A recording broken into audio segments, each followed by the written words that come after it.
ये सरकार संवेदनहीन है, मजदूरों की दुश्मन है। पलायन के कोरोना के मौके से मजदूरों को घर आने नहीं दे रही थी और आज उनके लाश को घर तक पहुंचाने के लिए अपनी जिम्मेदारी नहीं ले रही। मैंने एक्सीडेंटल डेथ होगा तो उनके लाने का प्रावधान के कहते हैं दुर्घटना वाले, लेकिन जनरली किसी की मौत हो जाएगी तो उसको लाने की बात नहीं कर रहे हैं। जनरल में जो मर गए तो उसके गरीब के परिवार के लोग अमीर हो गए क्या? मर गया उसका कमाऊ पुत्र, अंतिम वक्त में उसका रूप देख रहे, उसकी इच्छा होती है, माँ एक तरफ रोती है, बीवी एक तरफ रोती है, बच्चा एक तरफ भी लगता है, उसके पास पैसा नहीं हो, लाश को कैसे लाएगा? मुंह में राम राम बगल में छुरी रखते हैं आप।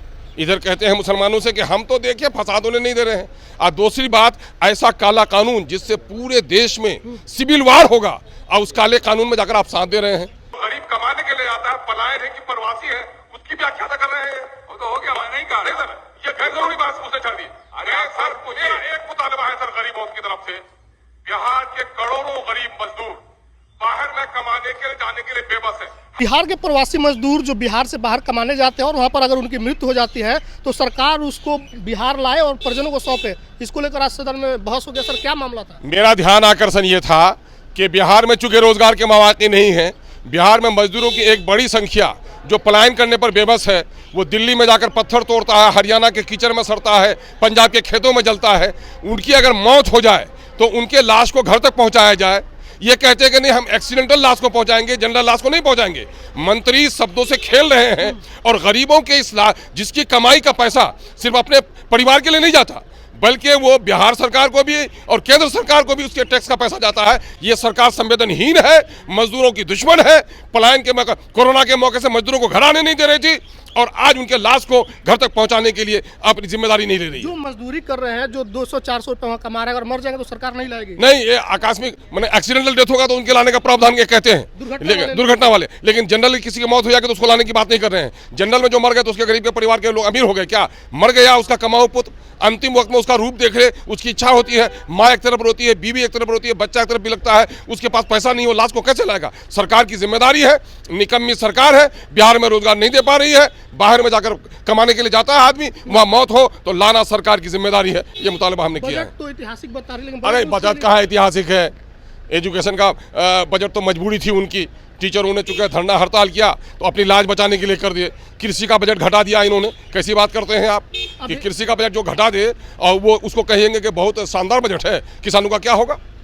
अभी सर एक विधायक है, आप ही के साथ बैठे सदन में, बोल रहे हैं कि मुसलमान 52 बार इस साल में नमाज पढ़ते जुमे की, तो होली के दिन बाहर नहीं निकले, विवाद हो जाएगा, घर में ही रहे। इस तरह जो धार्मिक उन्माद फैलाने वाली बात करते हैं, मुबारक हो, उन लोगों से पूछ लीजिए। हम लोग तो कानून ने जो हमारा हक दिया है, हम वो कानून के मुताबिक चलते हैं। वक्फ बिल के खिलाफ 13 तारीख को जंतर मंतर पर विरोध प्रदर्शन होना है, क्या आप लोग का समर्थन है? मैंने तो यहाँ पर पिछले फ्राइडे को ही अपना वो कर दिया है कि पूरे तौर पर वक्फ बिल के जो काला बिल है उसके खिलाफ, बल्कि मैंने माननीय नीतीश कुमार जी से पूछा है कि साहब आप अपने सेकुलर स्टैंड को क्लियर कीजिए।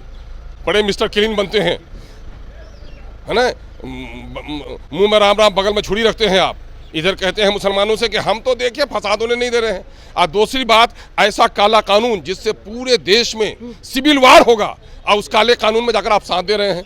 यानी आप आग पर पेट्रोल और बारूद फेंकते हैं और अपने आप को शांति का दूत भी कहते हैं। नायडू, नीतीश या फिर चिराग, नायडू नीतीश अगर चाहें और चिराग भी चाहें तो ये बिल उल्टे लटक जाएंगे, लटकाने वाले बिल को नहीं पास करा पाएंगे। तो क्या इनकी मंशा है ऐसे बिल को रोकने की? अब इनका मंशा, इनका चेहरा खुल जाएगा सामने में। इनका मंशा अभी तक नहीं लगता है। पूरे मुसलमान जो इकट्ठा हो रहे हैं, मुसलमान ही नहीं, इंसाफ पसंद तमाम तो लोग जंतर मंतर पे जो लोग जा रहे हैं उनको रोकने के लिए एक हिंदू रक्षा दल है, कर इनको रोकना है, जंतर मंतर नहीं पहुंचने देना है, और वो खुलेआम वीडियो डाल रहे हैं। प्राइवेट किसी दल को जिम्मेदारी नहीं है।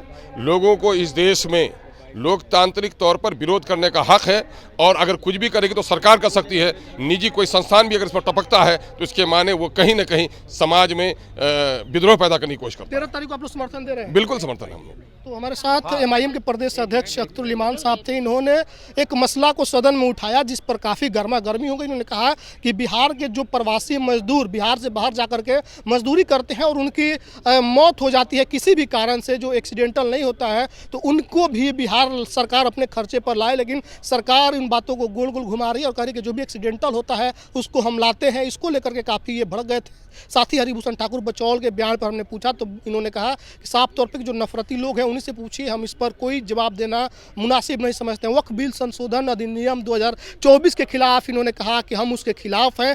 13 तारीख को जो भी प्रोटेस्ट होने जा रहा है जंतर मंतर पर, हमारी पूरी सहमति उस प्रोटेस्ट को है। वीडियो पर क्या कुछ प्रतिक्रिया है कमेंट करके जरूर बताइएगा। बहुत बहुत धन्यवाद।